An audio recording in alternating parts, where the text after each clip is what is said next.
Introduction to GIS and Remote Sensing. What is GIS? Geographic Information System collects, stores, analyzes, manages, and visualizes spatial data.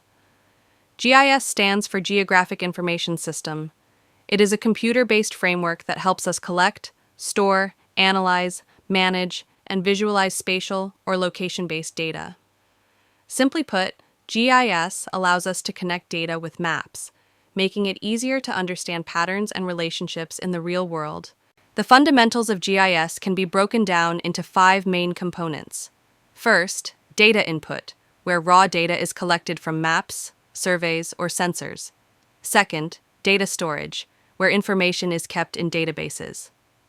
Third, data analysis, which allows us to process and interpret spatial relationships. Fourth, data visualization, using maps and charts. And finally, decision-making, where GIS outputs support planning and problem-solving. GIS is widely used in various fields. In urban planning, it helps design smarter cities. In hydrology, it is used for watershed analysis and flood management. Transportation departments use GIS for route planning.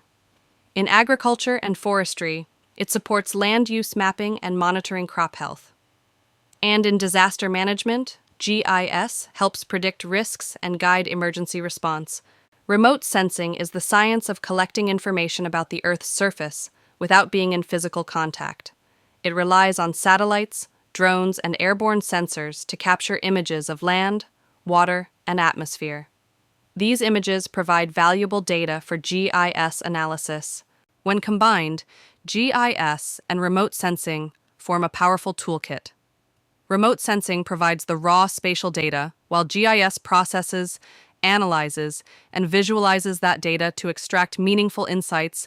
In conclusion, GIS and remote sensing are essential technologies that help us make informed decisions in planning, resource management, and environmental protection.